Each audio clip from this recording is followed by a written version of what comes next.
How's it going, everybody? This is your boy, Jose Cruz, your favorite Native American from Yakima, Washington, Seattle, Washington, up in Sidro Woolley, out in the forest fields of the mountains of Oaxaca. No, I was just kidding. It's so stupid. I thought you were serious at first. I was like, dang, really? I didn't know all that about you. I was like listening intently. Like, for real? I was like, I can not take notes on this. I'm intrigued. So I can look this up later.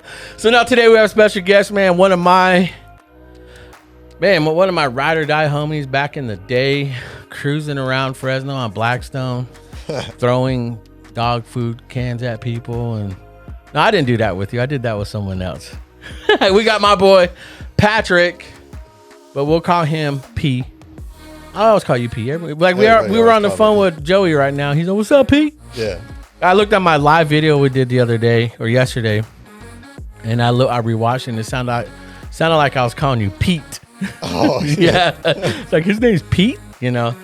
But no, we have my boy on, man. This is kind of one of those podcasts, you know. I'm trying to get a lot of my old friends, a lot of my old mentors, and really homies that we did a lot of fun stuff back in the day at church, and you're one of them, man. How you been, man?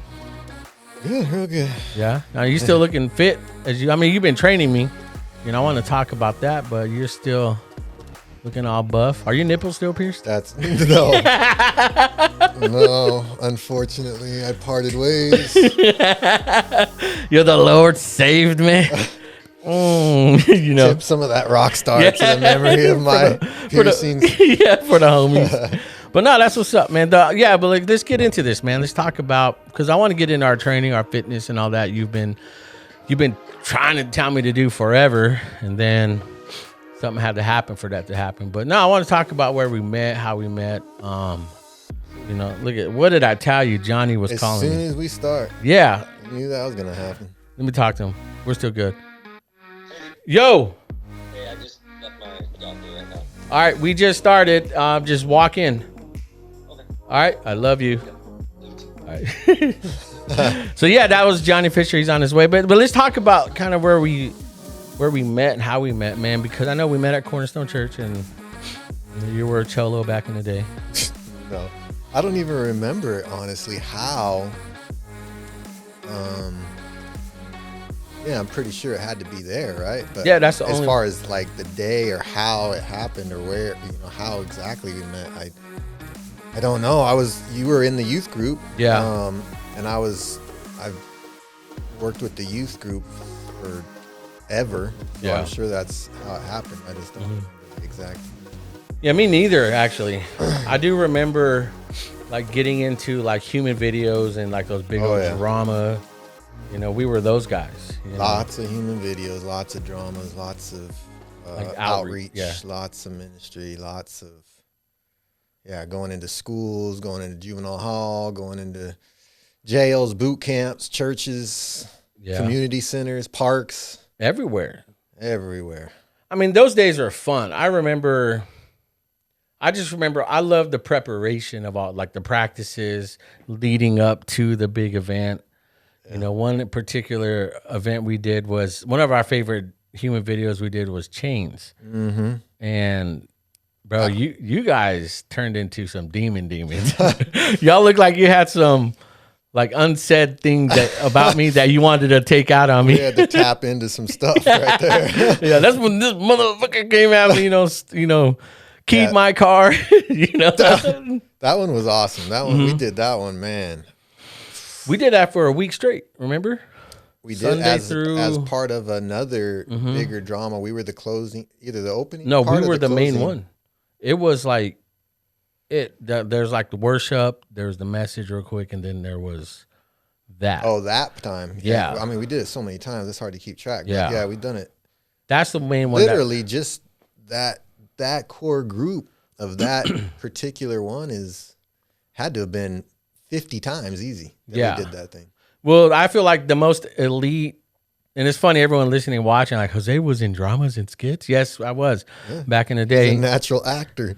Natural, man. But the thing, I think it was me, because I was the guy getting beat up, and we'll explain concept later, or context.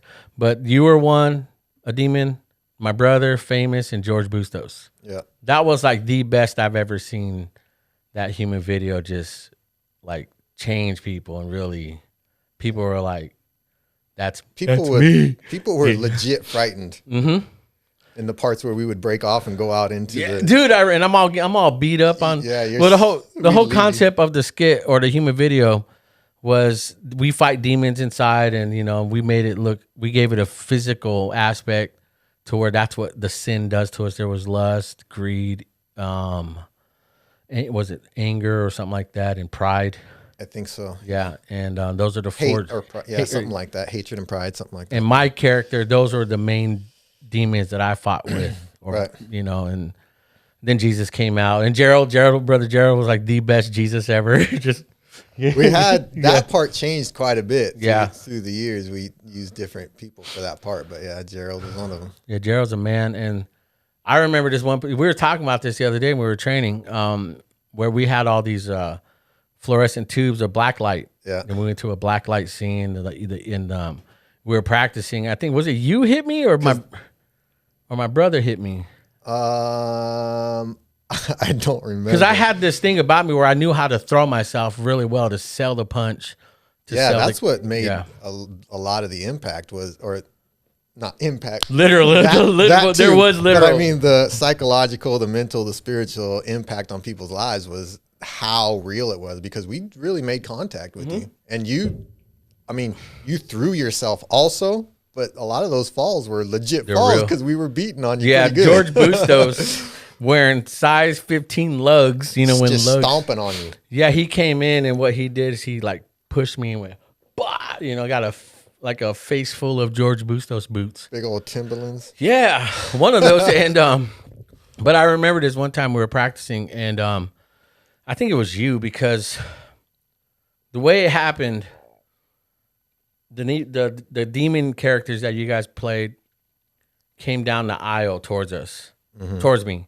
So one at the left, right, center, came out in perfect timing. So it was you, because I remember Junior was on the left, because I'm trying to run away. Then you come on the right, and you hit me, and I throw myself, and I land on all these fluorescent bulbs that are blown up in my face. Pop and break and cut my arm, all stuck in your arm. And and that was the very first hit of the play. Yeah. So we had to continue through the play with all that glass on the ground. You keep falling on it. Yeah, I'm all rolling around in it. And then we had to do it again tomorrow or that next night. And Junior came down, or Famous came down the middle, and Famous looked like the freaking Predator. Yeah. I remember that. And then that's when George came in. And so that's the stuff we used to do back in the day. And again, a lot of you guys are hearing a lot of first things, or this is the first time a lot of people know that I did this stuff. And a lot of people know I was a youth pastor and ministry growing up in church, man. But I do remember those good times. That was fun. I feel like that was kind of like the peak highlight of one of my most favorite times in ministry, working with you when we worked with, remember the U180, Oh yeah. Urban 180. Right. But you guys, cause when I look back at that, man, I think about a lot of not so good memories, but I feel like the good ones, stand out the most, because our relationship didn't just stay at the church. We hung out outside of the church, and we had fun, We did. I remember. Go ahead. No, yeah. No, I remember like today you see like on YouTube pranks and all this stuff. We were a king of the pranks. Man. Yeah, we did some. Well, looking back on it, I'm not too proud of some of those things. Well, one of their pranks that's it's not right, but it's not illegal is we were at the parking lot at Carl's Jr. on McKinley and First. No, is it First? Yeah, First and McKinley. There's that Carl's Jr. And it was me, you, Javier, my brother, I think Ricardo. And so I was running from you guys. And it was like 10 o'clock at night. Carl's Jr. is closed. And I'm running. Staged running from you guys. Yeah, it's like real. So I'm running, and I'm boom, boom, boom, boom. And the guy's like freaking out. I was like, let me in. They're gonna jump me. And he's like, no. And then you guys come. You guys beat the crap out of me. in the car. Yeah. We chased you through the drive-through in the car. Yeah, and then you guys got out. And so, see, those are the pranks we did, man. We were king of the pranks before all these other clowns were doing it, now, and We just didn't have the video cameras back then Yeah. to film it all. Yeah, none of us knew this stuff. And I remember another time, I don't know if you want me to. Oh, man. Well, we like, you know how everyone's out on the street racing? Remember that? Yeah. And we were out on Cherry Avenue off the 99. Yeah. It was me, you, and I think it was just, I think my brother. Because there was a lot of, it was just me, you, and my brother sometimes, most of the time. I don't remember who was with us that particular time, but. But that's when we had the cameras. And we were racing. You know, people were racing, you were, and you had your Honda. Dude, that freaking car was dope. And then cops came, and it was like Fast and the Furious. Everyone just, you know, I'm all running with the camera, but I didn't get nothing. You know, you're like, did you get anything? I think I still have some of that stuff on VHS. Really? I got to get it converted to Oh, digital. dude. I'm pretty sure I have some of it. That's what's up. But stuff like that, I remember fun stuff like that, man. I know we were in church. I know we were, but we like to have fun, dude. And those are the fun times I think I remember the most when I was just hanging out with you, man, because I'm like reminiscing right now, and it's like hella funny, dude. We did. It was, man, it's like you said, there's a lot of tough memories during that span of time. A lot of that, I mean, it it sounds cliche, the best of times, the worst of times, but it was, you know, that's the same, that's just life, you know. Yeah. There's good and bad in every span of time. But yeah, that was a defining moment for, I think, all of us, that core group that you talked about. That, I mean, without that span of those years in my life of the ministry, of the camaraderie, of that core group, of everything that we did together, not just in ministry, but outside of the church, without that, I mean, I wouldn't be who I am today. I wouldn't be where I am. That was a defining span of time in my life. I wouldn't have traded that for anything. No, I think one memory that stands out to me, I don't remember like the whole, because I know it was on a Wednesday night. It was the 180 night, and we were doing something, worship or something like that, and it was like a good night. It was a big night, because I remember growing up with you guys there, you know, because again, you famous George Bustos, shout out George Bustos. Bustos. Yeah, I looked up to you guys. I thought you guys were like the cool guys, which you guys were, man. But I never seen you like worship, cry, get emotional, cry. And I remember this one night we were worshiping. I don't know what was different about that night, but you were in the back. Remember the space wall, that zoomy? Oh, at that building. Yeah, at that building. Yeah. And you were just pacing back and forth, you know, and I saw you were really into it. And I was like, dang, look at P, you know, and that made me all emotional. I mean, those are good times. I remember key moments like that, and just with other friends. You know, today I had lunch with my boy Philip, and same thing. We were talking about memories and good stuff and what we're doing now. And I think he said the same thing, man. Those are the times that, you know, made me who I am today. He said that too. And, you know, so I look back, it's dope. It's fun, you know, to have you back on. Cause dude, I've known you how many years now? You know, when I was 24 years at least. Jeez, yo. I'm 40. I think I was 18, 19 years old. Maybe. Something Probably. like that. Mm-hmm. So 22 years, at least 20, 21, 22 years. Known each other for a long time. One moment, like I remember one of the moments, you know, because you used to live down the street from us. We used to live on Fruit McKinley. And you lived down the way by at least towards Clinton and then Fruit. And me and Jamie would walk to your house all the time, remember? And this one night, it was like 2, 3 in the morning. We go visit you. We're knocking on the door, and you obviously it's talking 3. about hide and seek. No, we were visiting your house, your apartment. Oh. And Jamie's like, nah, I think he's asleep. I was like, nah, man, it's Patrick. You know, he's always whatever. So he never sleeps. Yeah, He'll be all right. We're always chilling, you know. All right. So we're knocking. You didn't answer. So I was like, you know what? Jamie was like, he's asleep. I was like, no, let's just. So I opened your door, and it was unlocked. Oh, it's unlocked. And he's like, dude, I don't think we should be doing this. And so as I opened the door, I'm like, Patrick, P, and nothing. I was like, it's Jose. And then I walk in. It's dark, and all I see you. I turn the corner. you're just standing there like you're about to mollywop me.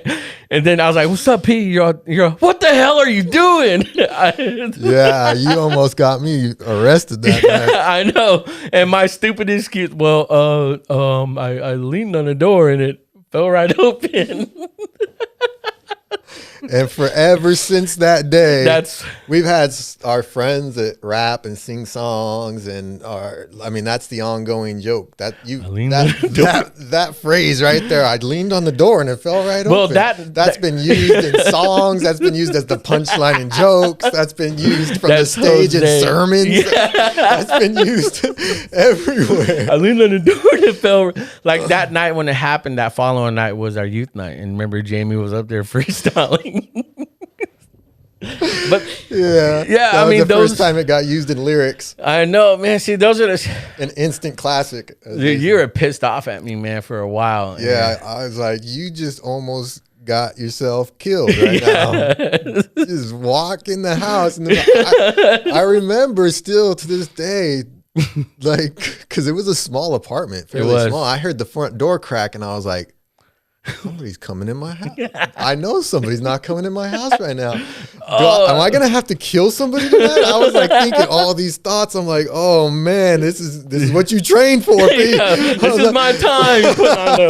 I was like, oh man, I do not want to catch a case right now. I walk out there and I hear my name and I'm like, Pete, what and so I took a pause and let you turn the corner. And I was, oh boy, you almost caught one right now, man. No, I remember that night especially, man. That was hilarious. You know, again, like you said, you were pissed off for a while, man. But, bro, those are the fun memories because, again, who does that? I do. You know, not only who does it, but then who comes up with that lame ass excuse? I just leaned on the door and it fell open. So you're leaning on my door at 3 in the morning. You just came up to my door and just was like chilling up against it, and it fell open. So you decided to come in. That's the story you're going with, dude. I was a kid. I was all scared, man. And Jamie was outside the door the whole time. He didn't walk in once, and he was just like, "Dude, you shouldn't be doing this." I should have listened to reason. I was gonna say, leave it to Jose to abandon all reasoning. It's not even the soft little whispers of the voices on your shoulder. I mean, there was an actual physical person there with you telling you, "Don't do this, Jose. Don't do this." Oh my God, dude! See, I enjoy memories like that, man. It was. I was embarrassed because I guess I was too comfortable with you, man. But well, you guys, I mean, excuse me. You guys practically lived with me as it was, a lot of you guys. I mean, Joey, we just got off the phone with him, actually did live with me for a while. And yeah, like all the youth were, I mean, we were together, like I said, they're over all the time. We were together all the time. So yeah, I guess it just came natural. I leaned on the door and it fell right I kind of live here, really, if you think about it. Well, that's actually my sock right there. But no, again, that's what I feel like that's why I wanted to have you on. You know, I know my buddy Johnny's coming right now. But let's get into, because I've known you, again, pretty much my whole life, and you've always been fit. You've always been into, let's kind of get into that fitness world, on especially how you're training me and how long you've been trying to tell me, Jose, let me train you. This is free, you dumbass. Then I'm like, yeah, I want to sleep in, you know. And yeah, we would have, well, for years I've had Saturday boot camps. I mean, I train people for my business, you know, but what I would always do is on Saturday mornings, that was just my boys. That was just by invitation only, no charge. Just that was at the time was my morning to have like a boot camp style workout with a bunch of people that I wanted to be there. I'm not getting paid to train you. It's just kind of the camaraderie type thing. And yeah, I was inviting you for years, but it was a little too early. I was lazy, dude. I'm not gonna lie. I mean, I had the crappy schedule with Great Day, 2 in the morning till afternoon, and the only time I get to sleep in is on Saturdays. You know, but I know my eating wasn't well at all. But I do remember you telling me all the time, and you'd be like me and you getting arguments over text. You know, we had thumb wars. You know, until I remember we talked about this on your show, which I want to promote also in a bit when Johnny gets here. But I remember I had a heart attack. You know, and so because of that, I remember you got a hold of me and you text me, and you're like, "You want to know why you had a heart attack?" And I gave all these excuses. Yeah. Why and what and blah, blah, blah. And then I wanted to have Tom open the door. Tom, come in. Go to 2, Laura. And I wanted to come in, Johnny. And I wanted to ignore the truth. Just walk in about why I had the heart attack. Yeah. You know, I had heart issues, you know, in the beginning when I was a kid. You know, just walk in, dude. John, it's my boy Patrick. Hi, Patrick. One of my mentors and guys. Really nice to meet you. You too. Have a seat, Yoni.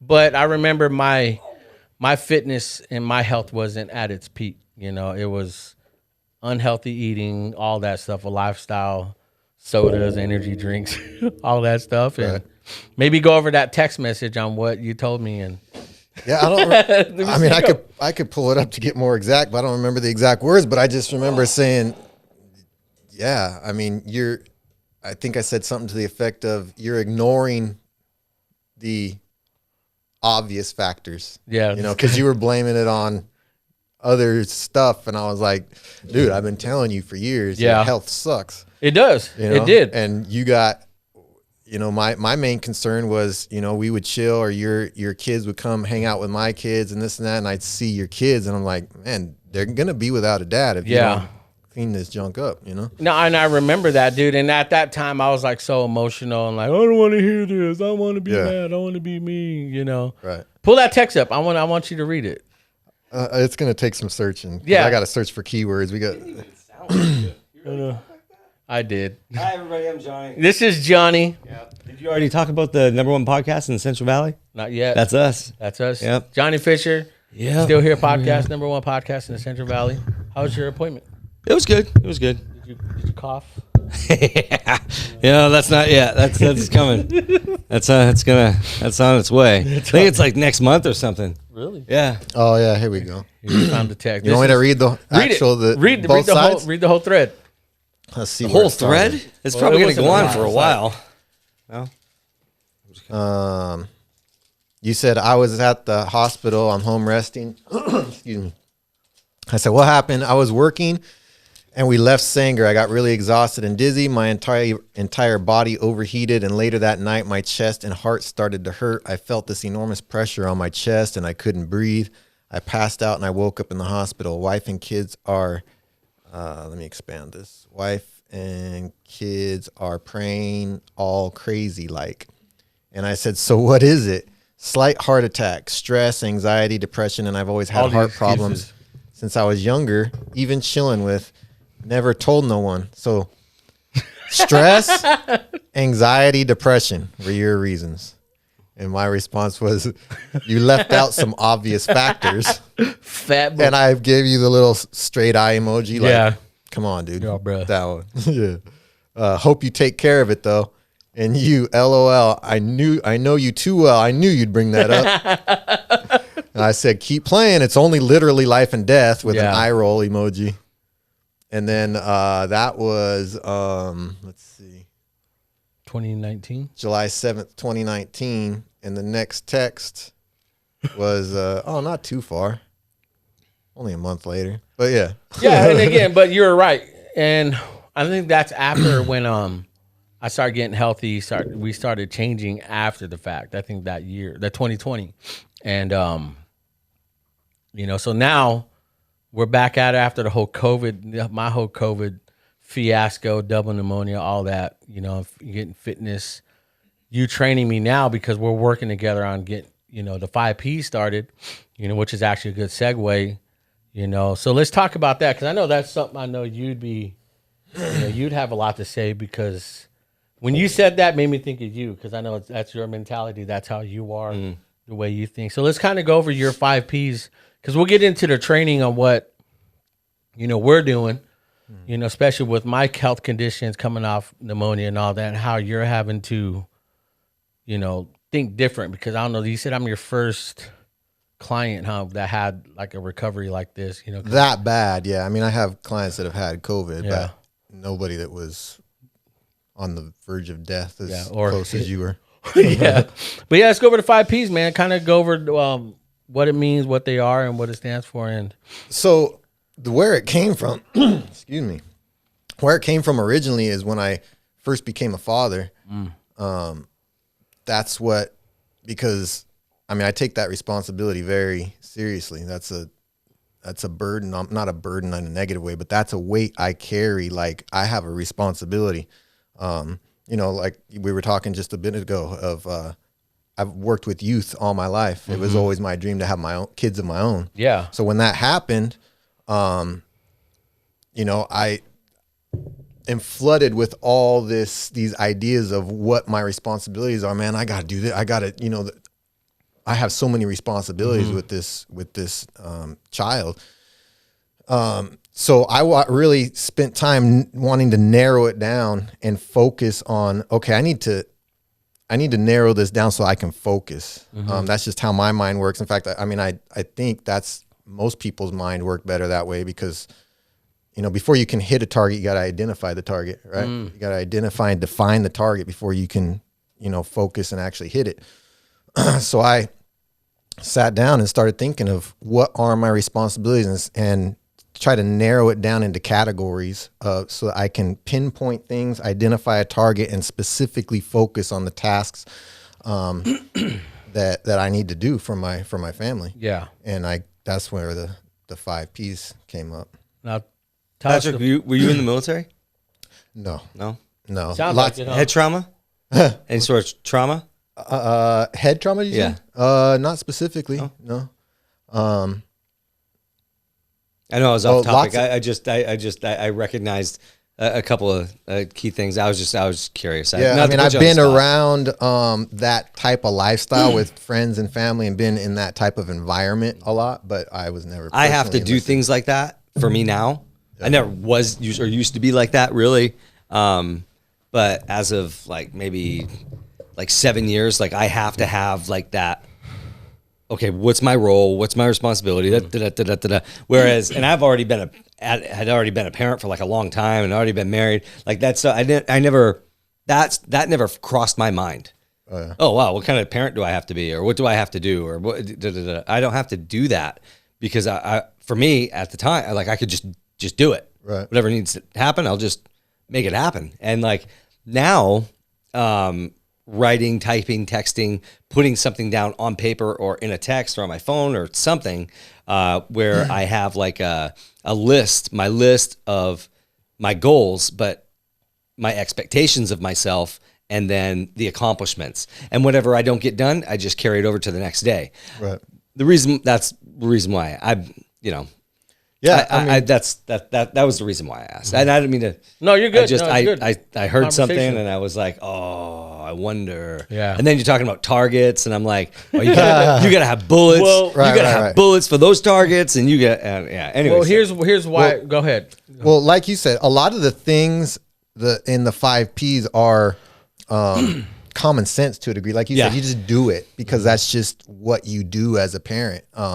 So a lot of those things came natural to me because, like I said, I've worked with youth all my life. It's always been my dream to have kids. I wanted kids of my own. So it's always mentally and spiritually and emotionally preparing for that. So a lot of that stuff came naturally. It just, to keep myself in check, and because I take that responsibility so seriously and I don't want to drop the ball in any category, that it just helps me like, okay, am I doing these things? You know? So, what are the 5 Ps? So the 5 Ps are provide, protect, promote, prepare, and present. Okay, so let's kind of go over each one and what they mean to you and why those 5 Ps are so important. are they in a certain order? I usually list them in a certain order, but But like, are some days more different than others? I guess. I You know mean, what the circumstances could dictate that, you know, as you'll see but they kind of work synergistically. Yeah. You know, you kind of can't have one without the other type thing. So you might, for example, the first one's protect. There might be a situation one day where somebody's dumb enough to try to step to one of my kids Yeah. in a physical way, and the protection. Or walk in your house, lean on the door by accident. There you go. Then the protection one Yeah. is taking priority because that's what's in front of you. 100%. But Or make them do things that the government's making people do. right, That's true. Protect. right. So yeah, like so protect He's on is kind of self-explanatory to a certain degree, but Yeah.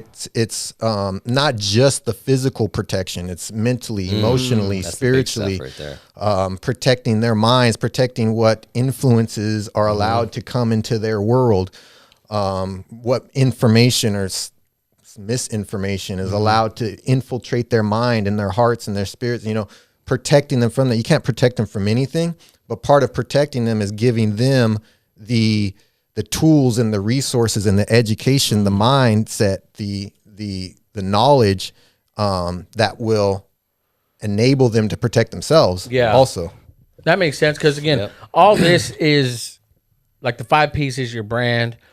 You know, it's not only just like fitness training and all that, but it's a lifestyle. It's preparation too. You know, even for end of the world type stuff. You know, because I know you're very into that also. Yeah, and that's one of the 5 P's too. But to go back to what you're saying is, the fitness aspect of it has always been a big part of my life. So that goes into the protection part too. Mm-hmm.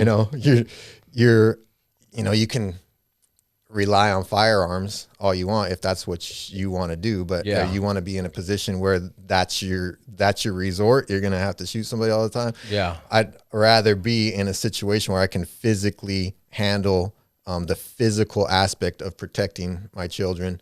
Don't get me wrong. I'm a strong proponent of firearms, but Like it's a last resort. obviously, Yeah. that's life and death. I look at like talking as a last resort.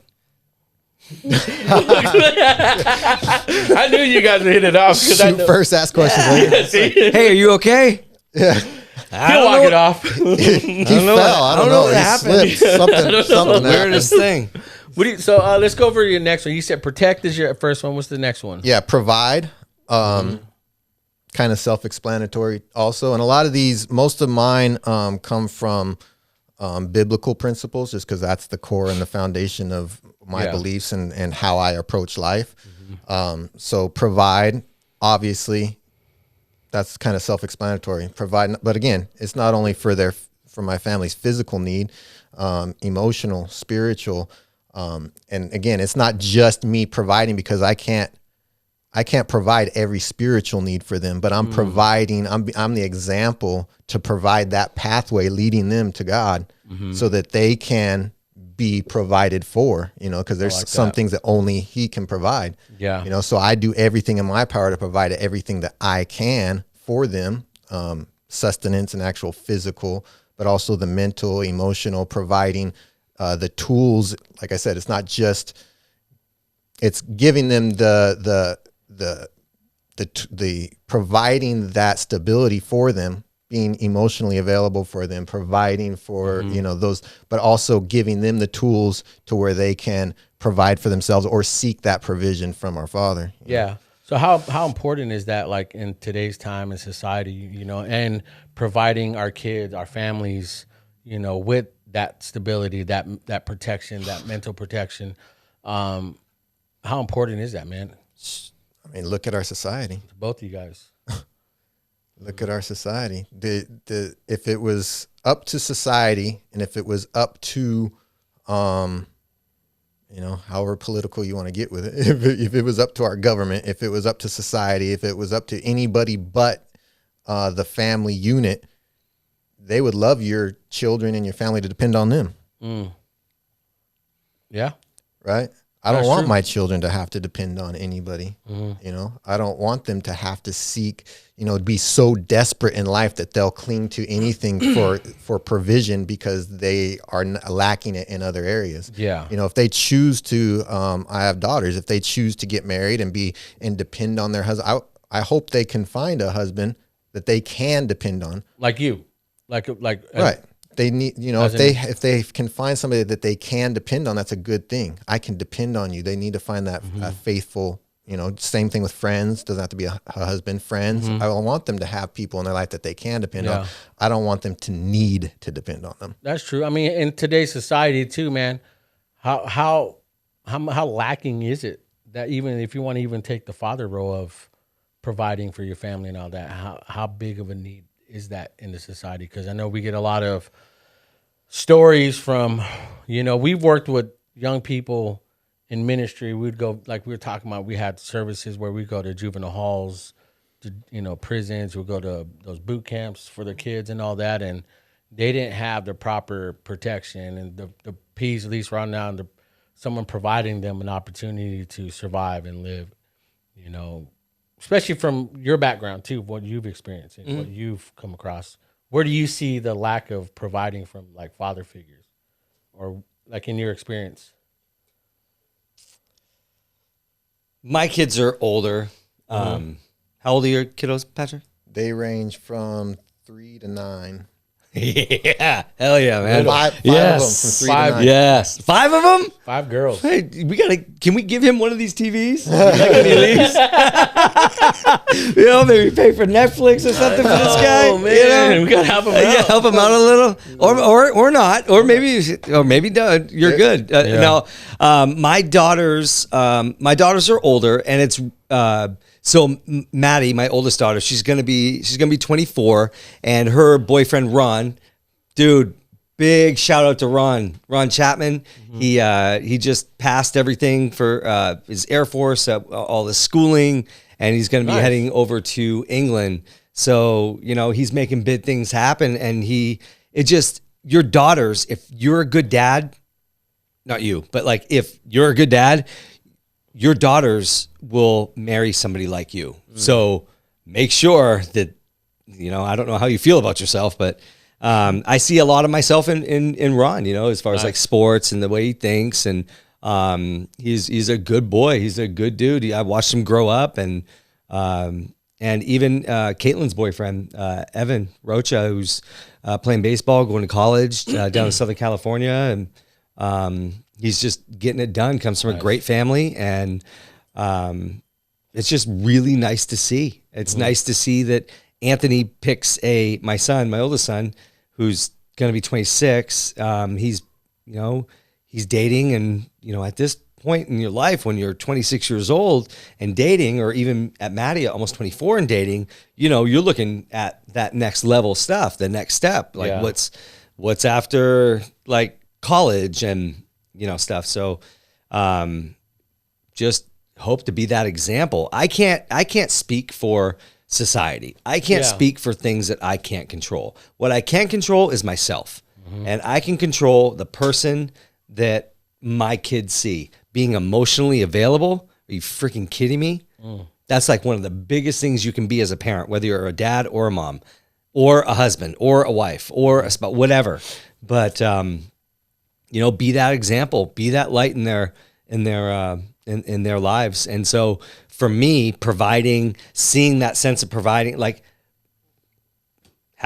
be the house that all your kids' friends come to. Be that house. You know, are you going to spend a lot of money? Yeah. You're gonna buy a lot of freaking snacks. You got 5 girls, dude. Cheetos. That. Woo, Man, they're all girls too. Yeah. Yeah, man. All right. I mean, do they study martial arts? And, Oh, yeah. Okay, perfect. Okay, good. That's okay. So that was item number 1. Remember, Protect. Hey, I'll protect you, but you're also going to learn to protect yourself. Freaking one.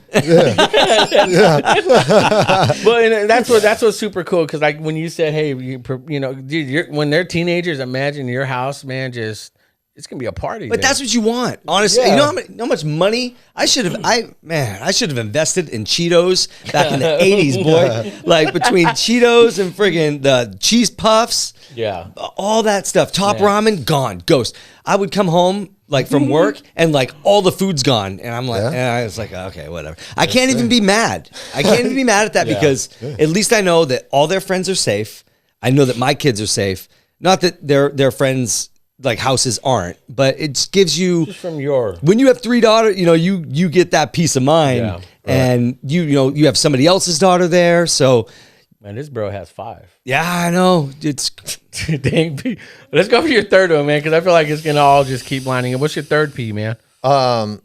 Promote. And that comes from, same thing comes from biblical references of training your child in the way they should go. There's biblical verses that talk about nurturing and nourishing your wife. So promote is, if you think of the word promote, it's when you get promoted at a job or you promote from first grade to second grade to fifth grade, you're advancing in knowledge, you're advancing in skills, you're advancing in ability. So part of my job is to promote them, to take them from one level of maturity to the next, to lift them up, to show them the way. That's what I was just thinking. I was thinking just lift them. Yeah. Lift them in everything they do. Just lift them up, lift them up, lift them up. Yep. So it's like you said, it's setting that example, like follow me. I'm going up here. That's one level. Sometimes it takes sometimes it takes the reaching back and pulling. Sometimes it takes getting behind and pushing, whatever the motivating factor is. And that can change from day to day. It changes from child to child. Different people are motivated by different things. Yeah. But part of my job is to promote them through life or give them the tools to promote through life. Then, like I said, it's not just physical things, it's the emotional, mental, spiritual, providing that. And again, there goes back to the providing. They all work synergistically. Dude. To promote them to maturity.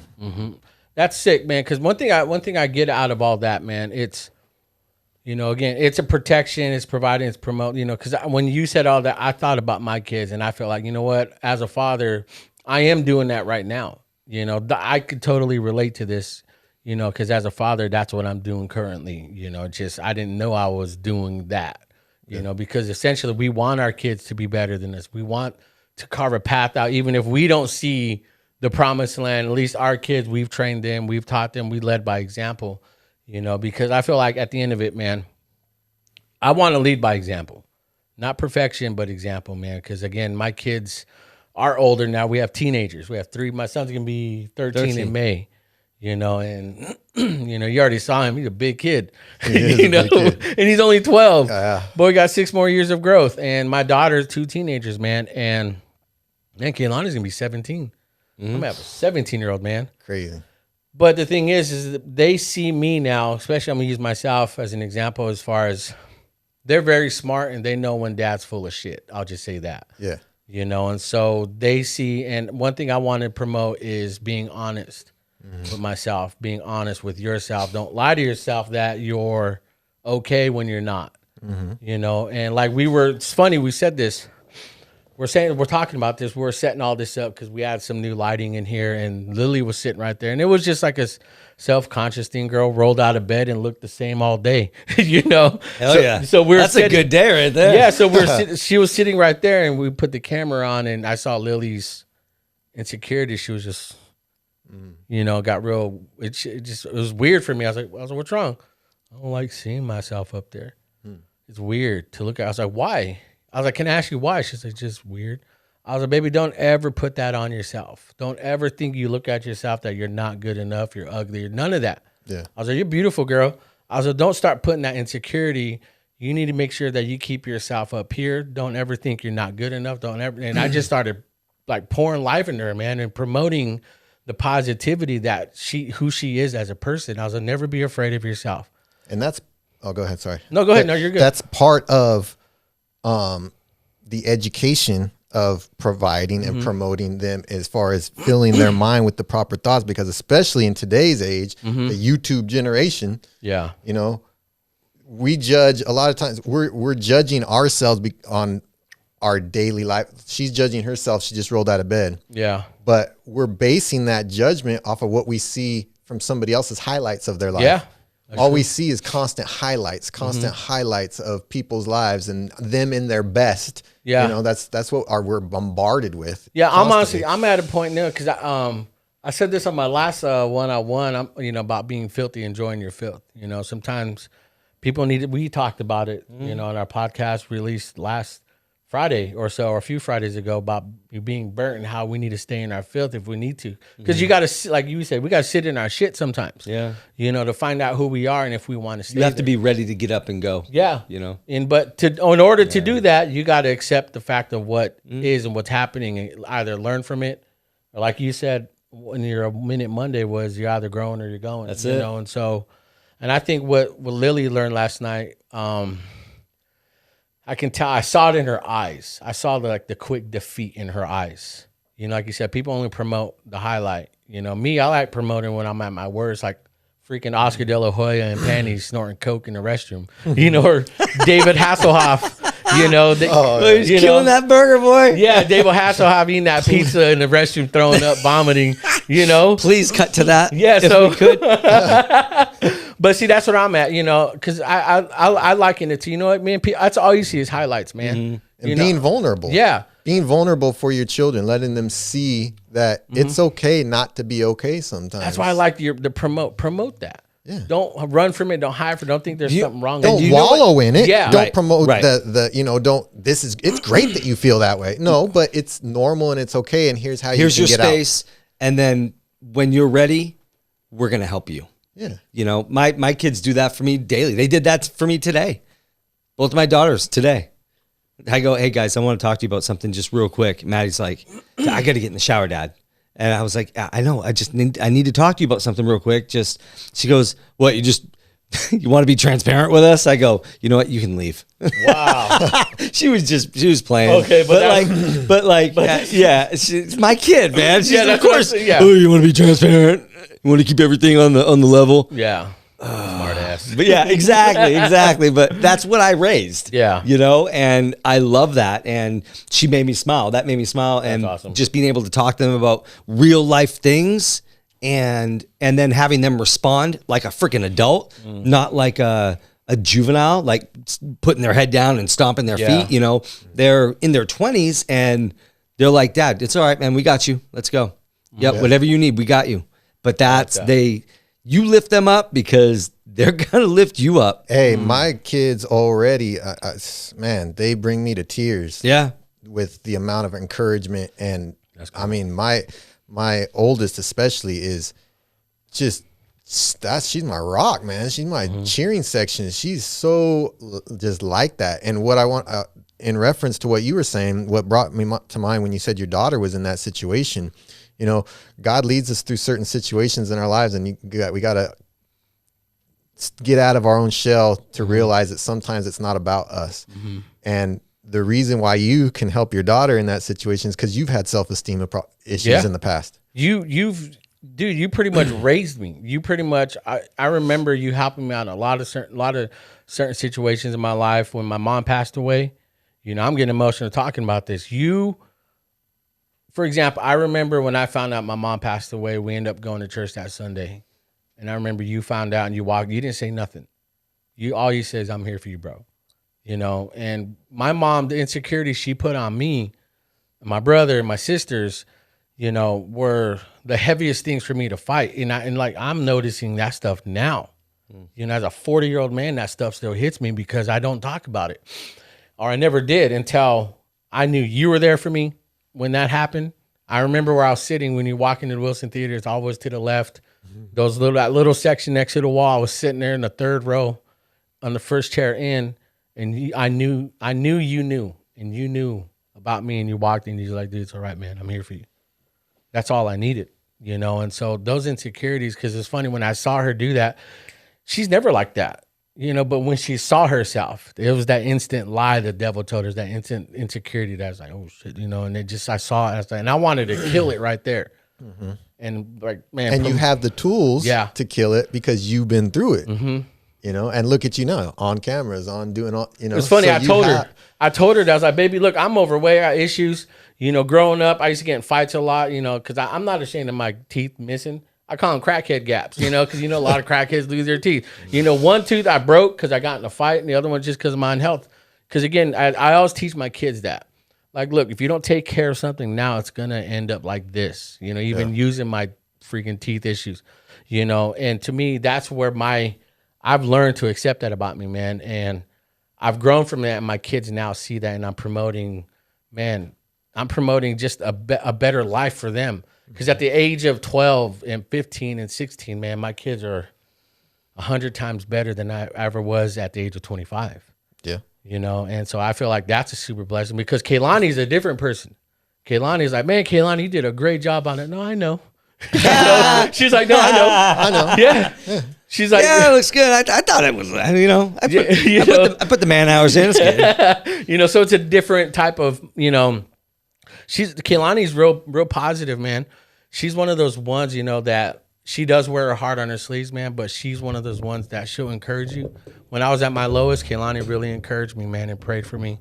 When I was like hit emotional breakdown, when I saw myself for the first time at COVID weight, when I lost all that, it was insane, man. But Kaylani had a huge positive, you know, just message for me, man. It really just stripped me down to my core of like, okay, now I know who I am and what God's put me here. Like you said, my oldest is the same way for me, man. You know, and so promoting that is for our kids, our generations, and people watching and listening, man. I've been hiding my whole life. Yeah? I've been hiding my whole life. Elaborate on that.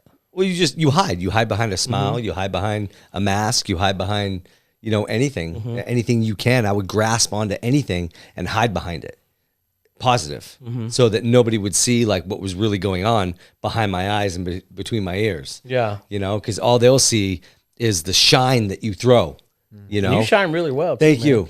Thank you. It's all fake. So, No, it's not. but honestly, yeah. And you know what? Having kids makes you realize you can't hide that mask anymore, man. 100%. You can't hide behind something. You know why? Because you made that and they are from you. So when you hurt, they hurt. Yeah. Yeah. You know? No, go ahead. I was going to say, I'm a big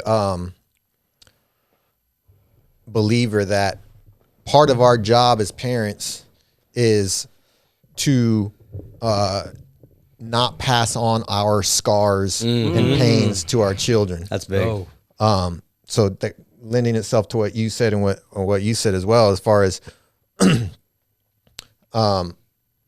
you know, we don't inflict those. We don't let our pains come out to them. We use it as a tool to encourage, to uplift, to promote, to teach them how to make it through those same things. And like you were saying, sharing with your daughter what you had gone through and how you got out of those self-esteem issues is, like you said, leaving the next generation better. They're better now than you were at 26. And that's part of leaving that legacy. You know, when you talk about, you know, one of the 5 P's, providing for them, again, it's not just the sustenance. Yes, you just provide for them. You provide their food, their water, their housing, their clothing, you know, you provide for them, but you're providing by leaving them a legacy. And you're not just leaving them an inheritance of this house or your bank account. You're leaving them a legacy of what's in here. Yeah. You know? And that's super important, man, because in this generation, man, a lot of, you know, kids their age don't have that from either mom or dad or a single home household or no parents, you know, and I feel like that's why having you on, because I love the message behind your brand and your business, you know, because this podcast, I feel like so far what we're talking about can relate, man, to at least, especially parenting, man, and, you know, single parents or, you know, aunts and uncles raising the kids or, you know, the grandparents raising the kids and or who people think about, hey, I'm going to be a parent or I want to be a parent, you know, like you said, there's one day. So it prepares them for that, you know. And so to get on to the next point, what's your next P? So what we covered, protect, provide, promote. And so the next one, and to go real quick before to go along with what you just said, when I address these issues mentally, my family comes first. Obviously, that's my main point of thought when I perform these. You know, when I'm definitely going through it. But like you said, it's anybody that you have influence over in your life. You know, I'd like to promote you, you know, the people that you come in contact with. This is everybody. You know, family comes first, but I hope that the seeds that I plant in other people, anybody that I have any kind of contact or influence over, I'm hoping that those things do these same things to those people too. Yeah, I mean, like you said, it's not just about father. It could be an aunt, an uncle. It could be whoever's raising children. It's not just children. You might be alone, but you might have your coworkers at work that you are interact with every day. Somebody's always watching, man. Somebody's always watching. You have, for anybody watching that says, well, I don't have kids, or my kids are, my kids are already grown, or whatever. You still have influence over people. You still interact with people. People are still watching. You have an impact. Yeah, I ground them all the time. They don't listen, Patrick, but it's like, hey, you're grounded. They're like, yeah, all right, Dad. Right. I'll be back. I'll be back later on. Well, what about work? I was like, I'll make an exception. Yeah. Well, let's because I like that, because one thing I want to be, especially that's one of the main reasons on it, because I do want to promote your business, your brand, because again, I'm gonna take advice from somebody who's been there, especially when it comes to my fitness and my health, because you're fit, your health, to at least what you feel you are, because I don't think anybody's really perfect and all that, but I know. Speak for yourself, bro. Yeah. No, I'm just kidding. But I know you, I believe what you're selling, man. I believe what you're doing, because again, here's like the whole background behind you. You're not only just fit, you're not only just the dude that's just doing it, but there's a huge lifestyle behind it. Yeah. Behind the scenes, and that's why I want to promote you. I wanted to bring you on, so people can get to know that, because I do want to get you business. I do want you to, get back on that track, because COVID done messed everything up for everybody. Yeah, and that's a big. My family, my children, and this mission of the 5P Project 5P, that mission, that life mission, is one of the huge reasons why I take my health and fitness so seriously, because I can't do all this stuff if I'm laid up in bed. Let's go. It's going to be hard. If I'm in a grave, it's going to be hard to provide and protect and promote and prepare and present. Well, let's go to the next one then. The next one's prepare. Okay. And this is multifaceted too. Prepare those under my influence for this life and for the life to come, giving them the tools, the knowledge, guiding them on that track to prepare them, to give them the knowledge, give them the education, the tools, the resources that they're going to need to navigate this life and to, meet their maker one day. And then the other aspect of it is I'm strongly into preparedness, or prepper. Yeah, I hate that title, but for most people, that's what they, the title that they would label it. But yeah, just a preparedness lifestyle of being prepared for adversity, being prepared for a blackout. Anything. A lot of people think of, the reason I don't like the word prepper per se is the title is because a lot of people think prepper, they're thinking, the guy with 400 guns and gas mask and they open up a secret wall in their house. And why is that bad? It's not bad. What? It's not bad. Hey, all that is cool. That. Yeah. All that is cool. Of Preparation H. Yeah. Freaking guy. Hey, what's wrong with have that in your medicine cabinet and you're prepared for certain things. That's what they're talking about. Be prepared for that, boy. Well, I'm sorry, but I digress. Being prepared is, here in California, earthquakes, power outages. Yeah. How many power outages do we have in the summer because everybody's running their AC? Yep. How many times do we see, tsunamis, earthquakes, volcanoes, hurricanes, tornadoes? Just depending on where you live in the country, it could just be as simple as natural disasters. It's not always the, end of the world with zombies coming up out of the grave and comets hitting Earth and aliens coming out and abducting. I can't wait for that day. Waiting for that day. Yeah, whose car are we taking? Let's go. You all won't fit in mine. Well, I like that because, again, when it comes to prepare, because, again, like you said, prep. When I think of preppers, I got into, when I was in a hospital, I was sick, or even when I was home, when I couldn't sleep, I got into this thing where people were building underground bunkers. Preppers, And that's awesome. And a lot of them were like the typical white old, Karens and Darrens of the world. I'm Derek Number. I'm a prepper. Those people. That's not a Karen or a Darren. That's a what is that? A Billy Bob and a Gunther it's something up north, man. Billy Bob and a Hilda. It's something up there. But again, when I think of prepping, because again, I need to get more into that because we're prepared. We have our emergency bag. We have the filtered straw with the water. You drink out of anything that's in a filtered. We had bought what the MREs, meals ready to eat. We bought a bunch of those, and I wanted From to where? Her cousin got it. From the military Yeah, ones? military grade ones. Oh, I'll tell you which ones are good and bad. Well, the thing is, though, he gave us a bunch of. Don't plan on pooping for a while. Once you start eating those. Hey, don't plan on eating anything else. That's like 5,000 calories per. Dang, That's well, that's bro, like we that's went like on this- mad carbs, boy. well, we were cleaning our garage here, Carbon right? up. or our storage here, and we're like, oh, this sounds good. It was like a fettuccine one. I was like, Laura, you want to try it? She's like, yeah. So we cracked it open and tried it. We ate all of ours because we wanted to taste all of them. We wanted, so we're like, we ate ate them all? We ate them all. You ate all your We had like 10 packs. Well, hey, here's Like the kids had one. We were just sampling each other. You put enough tapatio on something, Yeah, man. It's gonna be good. It's gonna be 'Cause good. how like- was it? It was good, man. Yeah, there's some of them You're are talking really about good. like freeze dried food, probably. No, the MREs, the one. oh, you, they were? the one you pop open. Oh, and the you chemical. Yeah. cooks Oh, it, okay. You know. Those were even Those pretty were good. man. We had those for a bit, and we're like, dude, they taste good? Are they whatever? So we cracked them up, and we're like, dude, these are amazing. The chocolate, Yeah. Oh my gosh, That's so funny.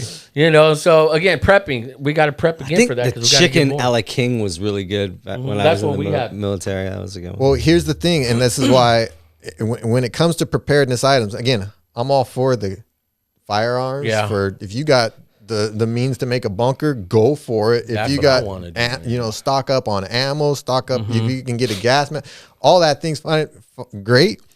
My main focus is food and water, Mm-hmm. because even if the world doesn't end tomorrow or next week or next year or 10 years from now, you can't go wrong with food and water. No. You're gonna eat it. Yep. You're gonna eat it we ate eventually. ours. That Denison's That's what brought it to mind. Denison's will last for a minute, bud. Really? That stuff will last. Chef Boyardee or something like that. They put some Beef preservatives There's in that so much shit. boy. preservatives. Yeah, Denti Moore beef stew, right? Those are good, I man. don't know why this smells like dog food. Yeah, or it looks like. But no, go ahead, man. Because you're right. Because we ate ours too. But do you guys have a pantry like a not a secret pantry, but like a preparedness pantry? I guess we do. You we could have. say that. Yeah. Yeah. I mean, there's a We've lot got- of beans in it. There's a lot of. We'll have another conversation after because I know. We've got. Yeah, I won't say everything Yeah. that we have. But I have an itemized we've list. got. We've got Alphabetical. a good amount. That's good. Oh, did you ever see that movie Blast from the Past with Brendan Fraser? Yeah, I remember seeing Fraser that, yeah. and Fraser. Christopher Walken. Hey, Christopher Walken. I haven't seen it. Yeah, I don't know. I remember that. It's been a Stab him in while. the eye. He had a whole bunker. Like their house was like whoop, flip turned upside down. Oh, yeah. And the mom, I think it was Sissy SpaceX. She was, and like he had fish, fresh fish. He had all kinds of stuff. It was actually a really funny movie. And Well, the prep because I saw this one where these guys get like these Doomsday. big old tanks, those cylinder tubes they use underground. oh yeah, Man, Yep. I've seen some bunkers. My fear would be is that if I go down there, and I say would if there was lose it. I would get claustrophobic. Yeah, I need a lifetime supply of Ativan or something because I would be like, Yeah. you're all gonna die. One by one, just start picking people off. They're your There's a family. nuclear war going on above ground. You're like, I just can't handle it. I I'm gotta get I'm going out outside. there. I'm better outside. I'm going out there. This is too much. See, that's what my fear is that the claustrophobic. I get like that if I don't just have fresh air, or something. Well, yeah, you should. Yeah, I mean, if you have the means to build a bunker, you should definitely have Yeah. to put air filtration system. Some no sort doubt. of You gotta Not just a get- tube. not just a concrete box underground. Suffocate. Well, to the where- ones I saw, I forget where these guys, Iowa or something like that. Of course, Iowa, but That's where all the bunkers are Yeah. for sure, dude. and so there's this guy has a company out of it, and this dude, it's like $100,000-$200,000. You'll get a whole apartment underground. He has a living room, storage, That's bedrooms, awesome. kitchen, everything. Man, they have everything, and they have Your air neighbors filters. are like, hey man, so what are you building there? A pool? Yep. Yeah, pool. Yep. Well, these ones, a lot of people. That's a deep Yeah. pool. Yeah. It is. I'm pretty sure. they're on What are you YouTube. writing Shut a up book? and go back home. Yeah, well, these are the ones I saw on YouTube. These preppers, dude, they're all older white people too, man. But it's funny because they're all in the country land that they won't disclose. We're somewhere. Obviously, Hey, we're somewhere. Yeah, I wouldn't Someplace. disclose it either. as a prepper, So, but I like the prepping is preparing, because again, one thing, not to get all serious again, but I wanted, when I was sick and I knew I was going back to the hospital, I wanted to prepare my family for my death, because I felt like I wasn't, like, I'm not going to come back, you guys, and I got to prepare. So I had to prepare my kids, my wife, for my death, what kind of father, husband I would be if I didn't prepare my family for that and get them emotionally ready, at least, they know, so. And that, like I said, all the 5 P's work synergistically together. How can you provide for your family? How can you protect your family if you're not prepared for adverse situations? I mean, like I said, it's not just end of the world stuff. Look at our economy now. Look at how many people lost their jobs to COVID. Look at, can you provide? Can you still protect and provide for your family if you lose your job tomorrow? Do you have the means, the resources? Were you prepared? Yeah. Did you prepare in advance for adverse situations, or are you just a fair weather provider? Yeah. Well, that's one thing I like about this, man, because again, I would like for you to get super busy training. I mean, I don't know if is that what you want, to be like training hella people and getting back on the. Yeah, that's a trick question, kind of. I'm not so much into the quantity of people, because everything I do is so personalized and so detail oriented, and I focus on the person. It's not just cookie cutter handout. Well, see, that's what I mean, because again, people are listening, and this is a brand, so when people are listening and they do get a hold of you, they'll know the whole story and the whole reasoning behind who you are as a trainer, as a person. Yeah. They're just not, like you said, getting a cookie cutter fitness guy, some meathead, and all that, wearing tiny shorts, To me, that's where getting to know people behind the business, behind the brand, is always what I want to promote. Yeah. Because again, you're getting to know somebody. Because again, when I started promoting my Instagram stories about you training me, I had a few people hit me up. They're like, I need a trainer. I want a trainer. I was like, well, he's just starting up. We're getting his social media up and going. I don't know when he's ready to take clients, man. But, a lot of these guys want to start getting in shape, man. And they, so again, that's why I want to promote your brand and you. Yeah. To answer your question, I specifically got at, I've been doing this for 20 plus years. And I got out of it for a long time, specifically because, I didn't want to do it because I had to for income and just take any and every client.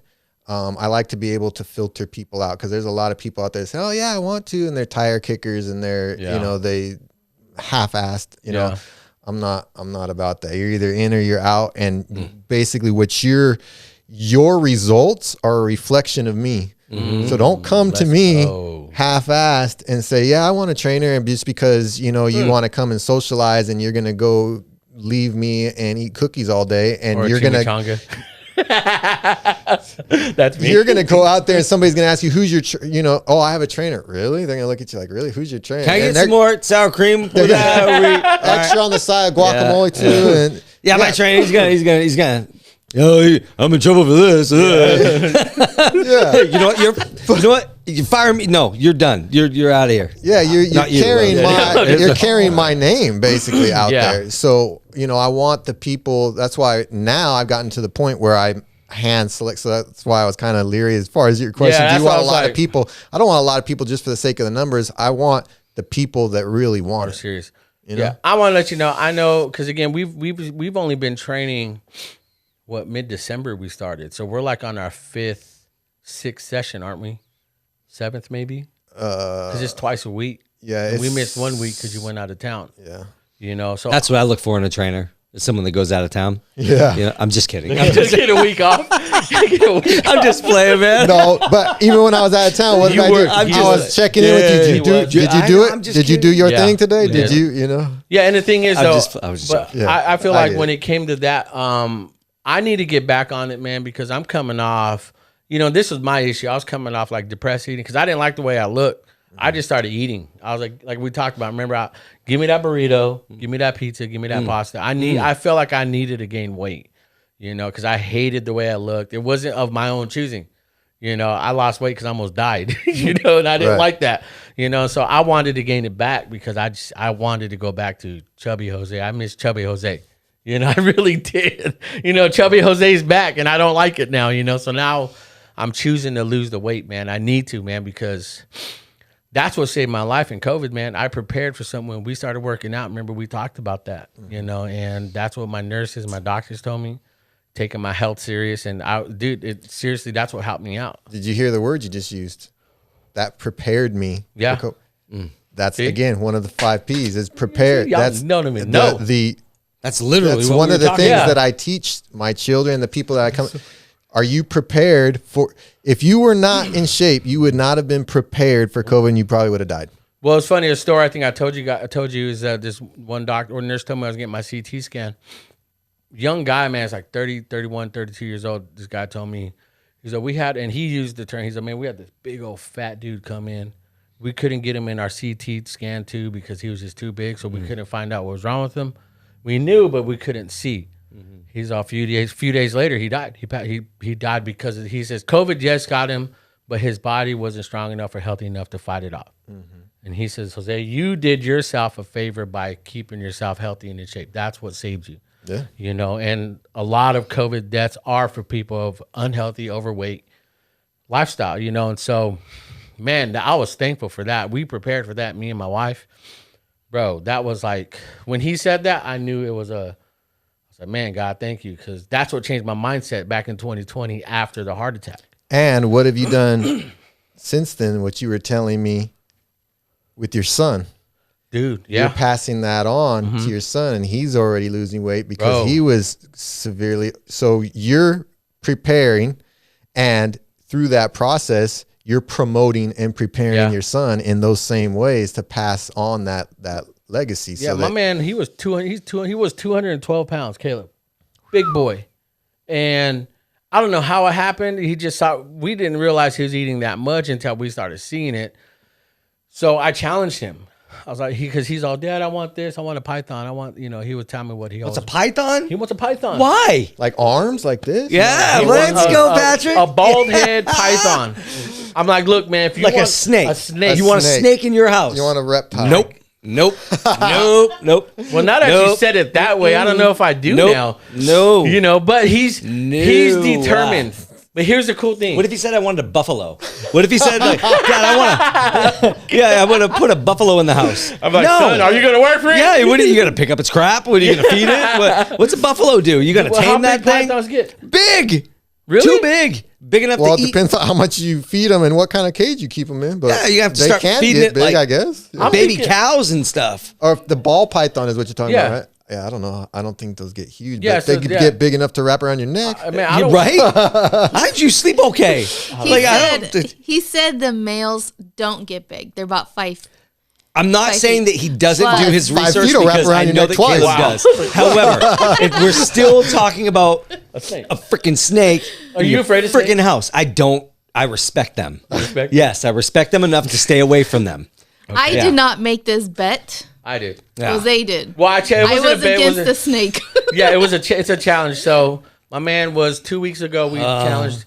So 212, he started out, and dude, that first night, because that day we made the bet. We were at Woodward Park, just running around, getting our fitness in, and that night all day he ate good, took a good solid dump. He said, and that next morning he lost 9 pounds overnight. Took a 9-pound dump. I think so. I swear to God. I wish I was 12. I could take a Bro. 9-pound dump. Gave him a lot of fiber that day. Bro. And so, but since then, he's been losing weight. You see it in his face now, in his neck. You know, he's getting those dark skin, you know, like the pre-diabetes look, you know, and that's scary for me, especially as a father. And it's like, we nonchalantly just let him eat. We didn't even think about it. Hey, go get a soda, or go get this, go get that, go get junk. Like you said, why is it in your house in the first place, you know? And so we're preparing him because he loves the challenge. He's very disciplined now. His discipline just shot up, you know. So he'll get up, drink water. He'll have like his breakfast, and he'll snack on like an orange or something light, more water. It's like, dude, you're more And how's disciplined. his demeanor? How's his attitude? How's Bro. his... Well, he's sad because he's hungry. Right? Yeah. He's 12. He's going to be 13. But the thing is, though, his attitude and his energy, he's more sad because he's missing all the sweet stuff, but But He's he seemed hungry for super happy sweets. But today he's so when- happy now because I feel like that's what's changing his health. Yeah. You know, we're more active. We go out 2, 3, 4 times a week, just walking, going to the park, throwing the ball, taking the dogs out. You know, the weather's been warm enough lately where we've been cleaning our yard now. That's good. You know, and so little man, he's preparing for something because he wants a freaking python. So I told him, dude, you're not supposed to be wearing 212 pounds at 12 years old. So if you lose 100 pounds in a year, you're Gucci. You know, so he's determined, you know, to do that. So we're preparing for that. Now that you've said the snake and really made me think about it, dude, you're scaring me. Hey, you I already promised him. I did. See, that's my problem. Is How about like a dog or something like that? How about like a normal like a animal? cat? Dude wants a Hamster. bald face. Hamsters. My daughter wants a hamster.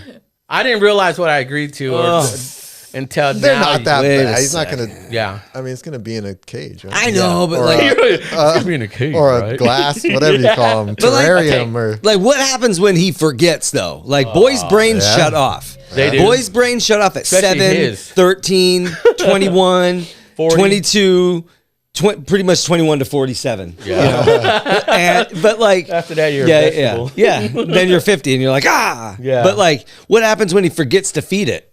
You know? I didn't think And that that thing's far. just like slithering around, man. It's just like Heck doing that No. snakeonomics. You're looking at me like doing that snakeonomic stuff. He's looking around for like looking for something to eat. better your man. house than mine. Yeah. Well, dang it. Again, my kids were always like, Dad, you said it. Where's my other Air Jordan? Yeah. Freaking Big old lump in the. Slimy- Slimy name, got it, Well, guess or what whatever. name he wants the name of Monty. Why Monty? Monty Python. But- yeah. That's nice. That's very That's good. what he's like, Monty Python. Yeah, that's funny. How does the 12-year-old know about Monty Python anyway? He's very. I don't even know what Monty Python. I mean, I've heard the name before. Yeah, but he's just like that. He likes random things. Yeah. You know, his playlist is like "Fly Me to the Moon," all these Frank Fly Sinatra. me Yeah. to the moon. It's like, and he likes these Viking folktale songs, like these old. We're gonna Yeah. go rape and pillage. Yeah, he's just his Makes playlist. sense. One time he was makes listening, playing his game. I was like, "What are you listening to, man?" It's like this old folktale. Went down the mountain. Yeah, and they're like horrible songs. Yeah, Yeah, it's so like, there's down the Fury Road. It's like, what the hell? You where know, all it's weird. the women were dead. It's like on It's old like, guy. I don't know what the other guys. Yeah, Don't these songs make you sad? Yeah, What? dude, No, that's Caleb, they're dude. rich in history. Yeah, it's like, but bro, I'm serious. She's cracking up everyone because got she knows pink eye. That's Caleb, and everyone got. Have you seen other guys, bro? Yo, You thinking what I'm thinking? Yeah, Aim for the bushes. but that's what's so funny because he's preparing for that, man, and Yeah. to get back on point because that's hilarious. We man. took preparedness to the next level right Yeah, there, buddy. I don't know where this train went off the track. By the way.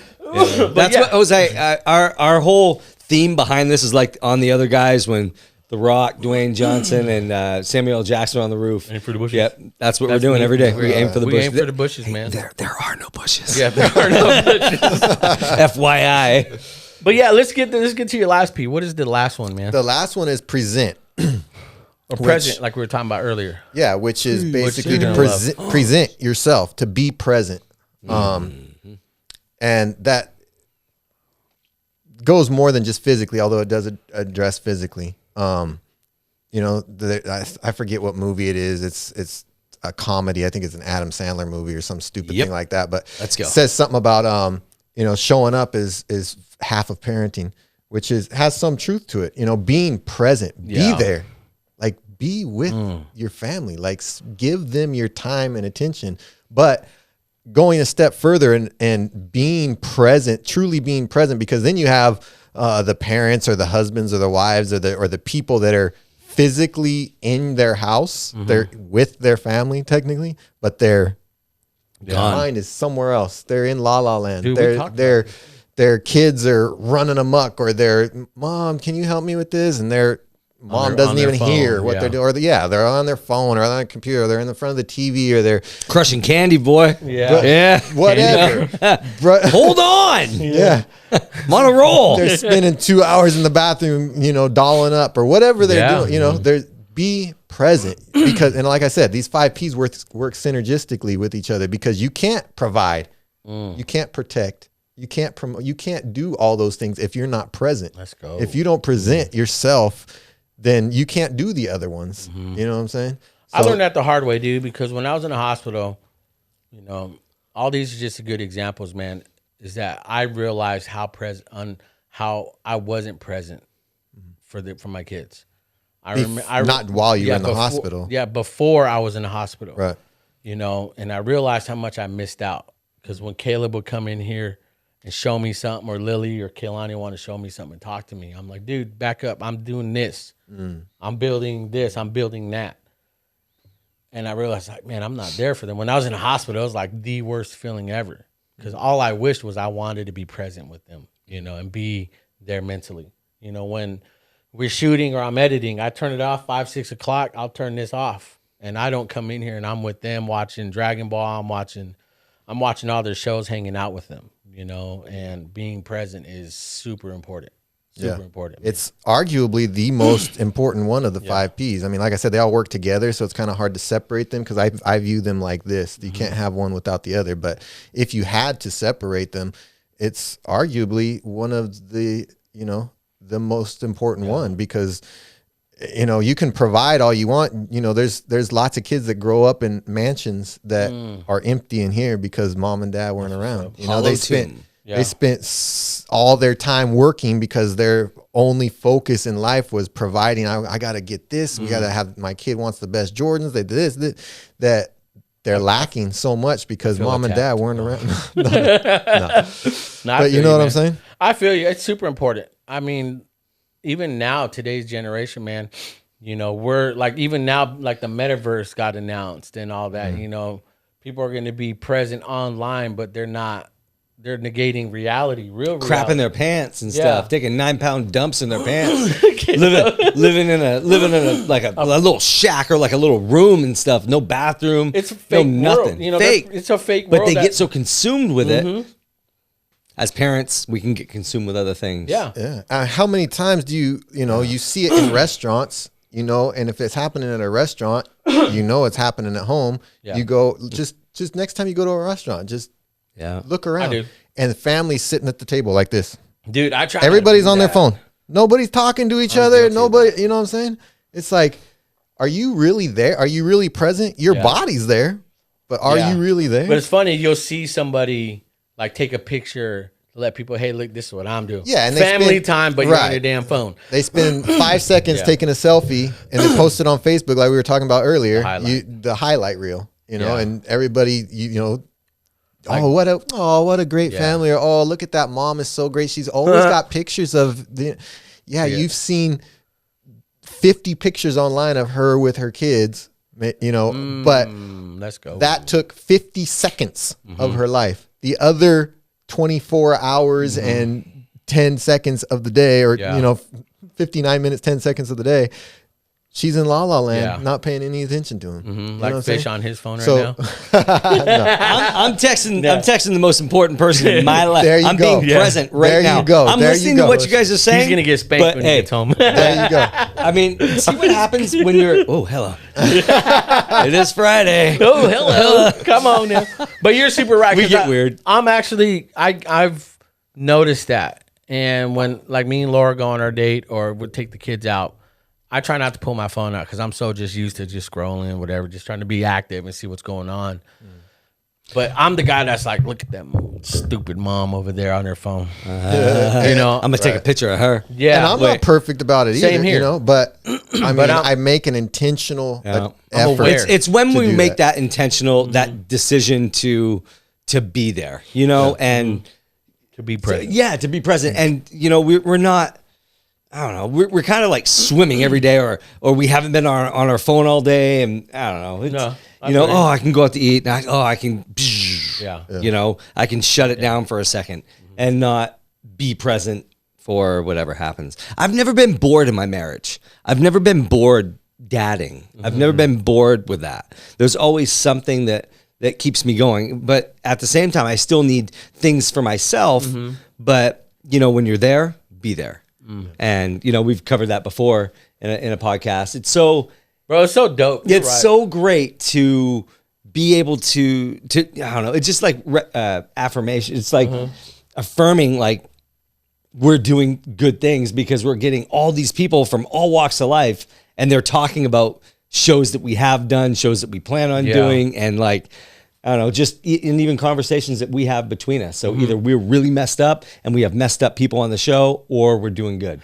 Yeah, So it's one or the other. I don't know. You're not messed up. You know, we'll let you I don't know how decide. to take that. Which one do I fall into? Where someplace in the middle is fine. Where do I Right fall in in all that that? gray? In that gray. Well, that's what I love about our show, man, because the responses we get are, you guys are talking about stuff that no one is really talking about, especially from experience. You know, we're talking from experience, you know, and or we've had somebody we know, you know, that we've helped, you know, communicate and like bring them out of tough situations, you know, so we have that experience, especially from the ministry and stuff we grew up in, you know, all the stuff we've been a part of. To have you on, because again, you're one of my best friends that I grew up with, man. And so to have you on to go over, you know, our relationship to go this far, because we've had our ups and downs, man, but it never got in the way of really, you're my boy, period. You know, you're a part of my life. I'm at where I'm at because of you and a bunch of other people we named earlier. And, you know, to have you on a podcast, like you said, it's like we bring on people that can relate to others. You know, it's like the topics you talked about, we have almost every other day on the phone or when he's here, and it's like, to bring you on, it's just, I think what I'm trying to say, it's a blessing to know that there are a lot of other people out there that think and feel like this. Yeah. You know, that we're not alone, and people actually like, I wish I could talk about this, and look, here we are. Come on our show, man. Everyone watching and listening, come on our show. Let's talk about it. You know, and let's be about it. And it's really the big issue. And actually, like you said, that's even more. That's, You know, Be it. Do it. Yes. Do it. It's Yeah. all, I mean, we can sit here and talk about it all day, Let's but if go. we go home and we're not those things, and we're not actually doing, Like, live your brand. live it. Because I feel like when, like Don't on be our fake. first show, Don't be fake. yeah, don't be fake. On our first show was called Unfiltered Podcast. I lived unfiltered. I really did. I didn't hide nothing. I was open on, even ask Laura, I was open on a lot of topics, and we put it out there, and everyone was like, damn, dude, you put that out there? Justin, my buddy Justin was like, bro, I'm glad you're doing what you're doing. It's cool, man. It's good. He's like, but are you sure you want that shit out there? The way he said it.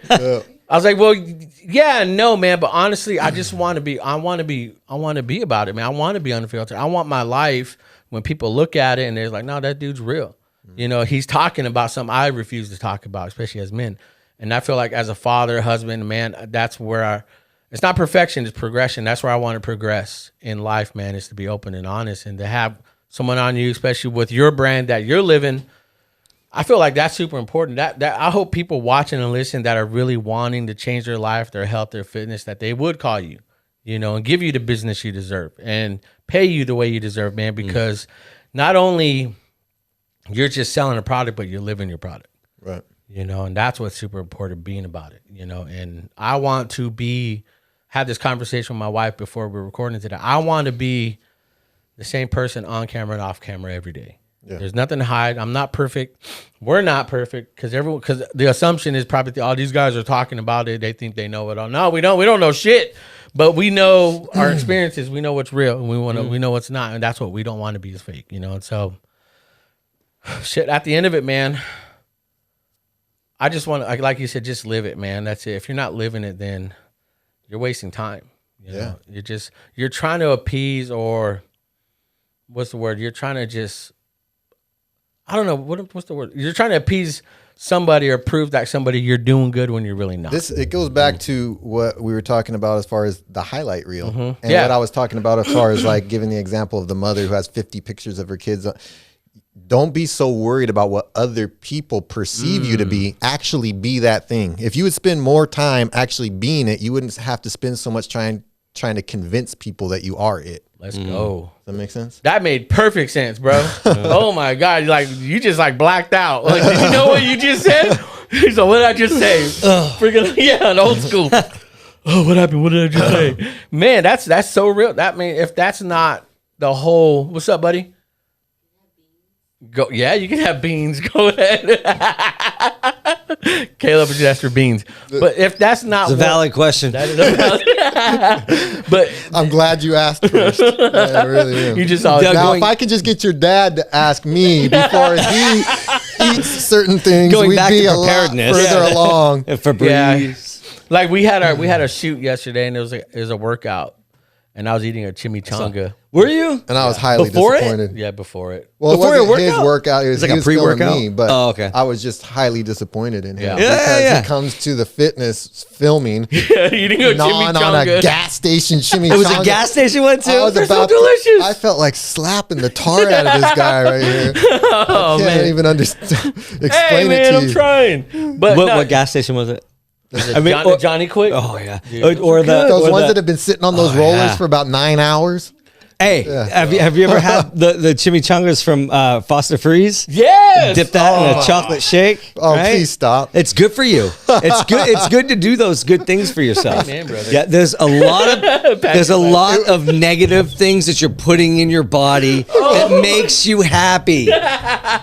Oh my Patrick's goodness. like, oh my gosh, I quit. You should be the happiest person on earth. yeah. then. He I feel is. I am happy now. I'm genuinely happy now, man. And to have my chimichanga, dude, chimichangas are like my thing. My Like a banana shake, right? You're getting are. bananas. all in one. Hey, Yeah. it's okay to treat yourself once in a while. You Not every don't day. live off of There it. Well, I'm not it living is. off them. I'll tell you that right now. We're not living off them. Like, Okay, all right. when it comes to that, Just every time I see you. pretty much, just kidding. pretty much, almost. He has a foot long corn dog. Hey Patrick, you ready to go, bud? I got See my. this disappear. This is my treat. This is my treat for This the is week. my one a week. This is my treat This is my for the week. pre-workout. I just saw you This is my- 2 days ago with a treat. What do you mean it's your treat for the week?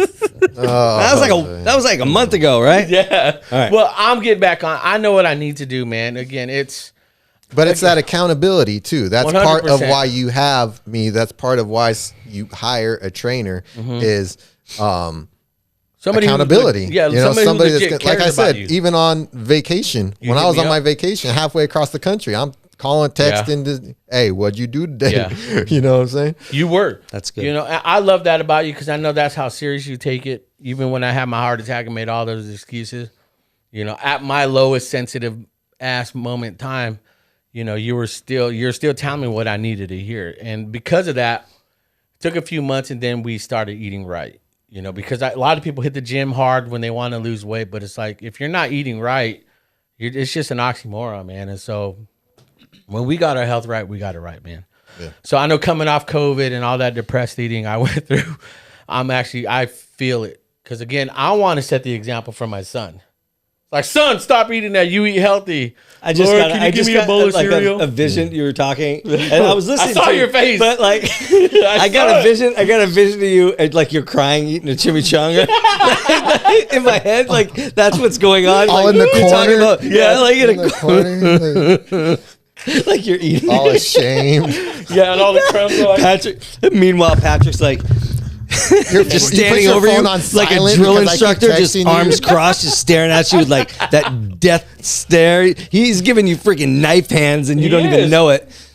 but no, that's hilarious. Anyway, so Sam. I don't want to tell my son get in shape, dude, but don't eat right if I'm not. Yeah. You know, Lord, give me a bowl of cereal. That goes back to what we were saying love with the a bowl of 5 P's. cereal. You got to live it.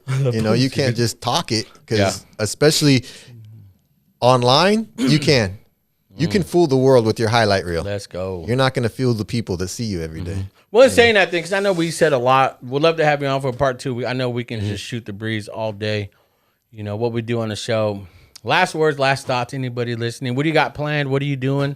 You know, as far as your brand, your business, promote that, man. And what do you hope? I don't know. What do you want people to hear? Yeah, I'm know? just like I said, I got out of the full-time fitness business for a while as far as withdrawing from online and just was hand picking, you know, clients and really scaling back. But I've opened back up to start taking more clients. I'm still being selective. There's, you know, it's not just, you know, come with, you know, and just sign up and, oh, I'll start tomorrow. It's, Yeah. you know, there's an interview process. Not everybody's going to be accepted, but I am open. If anybody, you know, lives in the Central Valley area, or you know, I do a lot of stuff online. I spent 10 years doing only online.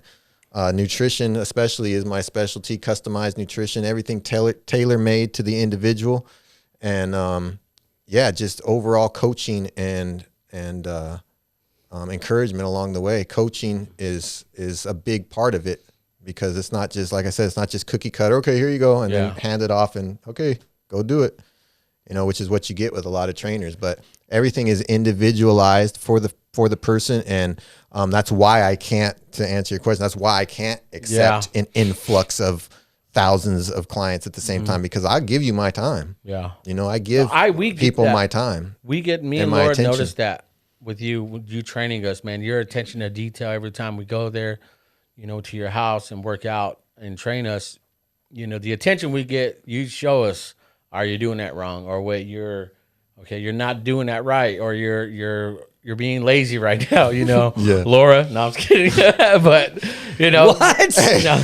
For the record, she beats him. She beats me every time. I know she does. She's the most competitive person. 100%. She cheats at Uno, apparently. That's a whole other story. Yeah, rumors. The rumors. But again, I can attest to that, especially being one of your clients, man. And I'm starting to feel the results in my legs, where I needed it, my upper body.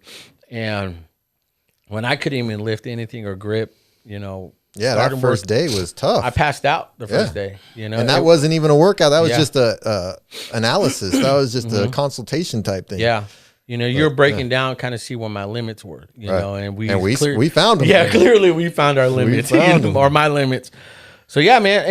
And I do consultations for the preparedness type stuff. I do consultations for that as well, and coach people along in that process. Because that's very customized as well, as far as what you should need, quantities of food and water depending on your family size, and what to prep, what to stock. So if people want to get prep food and all that, call you. Yeah. You're available for that too. Yeah, we do that as well. Okay. Well, let me ask you this, and one last time. I know we talked about a lot of cool stuff. What's your last word, encouraging word, that you want to tell people watching and listening, man? I end a lot of my videos with this: get after it. Like action. Like I said, stop this. We can do this all day. We can do this all day. You can show people the highlight reel. You can talk about what you want to do. Get after it. Don't wait until it's too late. Don't wait until you're in the hospital. Don't wait until your kids are too old. Don't wait until the natural disaster comes and you wish you would have had food and water. Don't wait until the house is burned down before you go buy a fire extinguisher. Get to work now. Prepare now. Provide now. Do all those things now, so that the talking time is over. Look around you. Look at society. Look at where you're at. Look at, we're not getting any younger. Action. Get after it. Do it. Cool, man. I love that. What about you, Senor Piscado? Well, we talked about the 5 Ps. I thought that those were fantastic. I really 100%. I have one of my own. It's called perseverance. And I feel like with these 5 Ps, like that's the ultimate goal, is to persevere in any situation of life, as a parent, as a husband, going through a negative something in life, because those things aren't easy. But if you don't prepare, if you don't promote, if you don't do these things, if you don't prescribe to yourself, and you find yourself in a situation where you wish that you would perform at a high level, you're not going to persevere. You won't. You will not. You just won't. And we know that. I know that for a fact. Yeah. That if I did not constantly train, if I didn't eat right, if I wasn't on and up, constantly trying to get better in some way, when something was to happen, I wouldn't. I don't know if I would have persevered through it. I don't know if I would have been right mentally. I don't know if I would have been, but you put yourself in that situation in your brain. You can go there. Yeah. You can go to weird places in your head. Yeah, definitely. And, mine always ends with me winning. Always winning. Always winning. Action. I've learned, and piggybacking on your action versus talk. Talk is just talk until you put it on paper. And then a goal is just a goal until you put it in action. And I think perseverance through all of it, man. I'm really excited to have met you. I really am. I'm happy that that Jose's, linking up with you, and just to add to maybe his workout, maybe oil him down or something like that before or after. I think that'd be freaking hot. Lather me up. Yeah, get you out there with a Speedo. Yeah. And you know what is what Jose's new latex gloves. Hey, yeah, no. I'm not doing it with my bare Oh no, hands. I'll do it. Okay. I'm fine. I'll come out there. I'll be in there, man. Oil guy. I'm me. That's me. Yes. Wake up. Yep. Well, damn. Comes in with a big old bucket. Yeah, it's a big old bucket of oil. He's like, You ready? And just nail him. We're gonna do some fun stuff this wife's summer. my boy, man. Hey, Oh, and I can't wait to come out of there. Hey, he's not gonna tell me, so you're gonna have to communicate with me. So we're just gonna hit him with like some weird stuff. Oh, man. Yeah, get him ready. What are you gonna do under stress? Yeah. Come out there with an AR. Let's go, Jose. Yeah. Beat this. Yeah. Yeah, I can't wait, man. We're gonna train you for the end of the world, boy. I'll be ready, man. Oiled up though. Oiled, lathered up. Hey, yeah. There's always got to be some weird, weird twist to Yeah. it. Johnny Fisher. Anal beads. No. Nice to meet you. It's So, just Johnny did he tell you about the next chimichanga he's gonna get? No. Yeah. Okay, Did you? so Not yet. Go ahead. February Is this 26th. true? Oh yeah, This is very true. So Oh yes. yeah, so February 26th is our Right. our launch Launch party, party. Yes. and so if we get 100 subscribers 1,000. on, is it We said 1,000? 1,000 on YouTube. Are you sure? Yeah, we said 1,000. I was gonna say I thought 1,000 was yeah, cheap yeah. already. It better not be Okay. 100. I was looking for something to happen like today. Look at you. So apparently it's 1,000 now. Spend 1,000. We'll look at the tapes. Anyways, so- Roll it. No.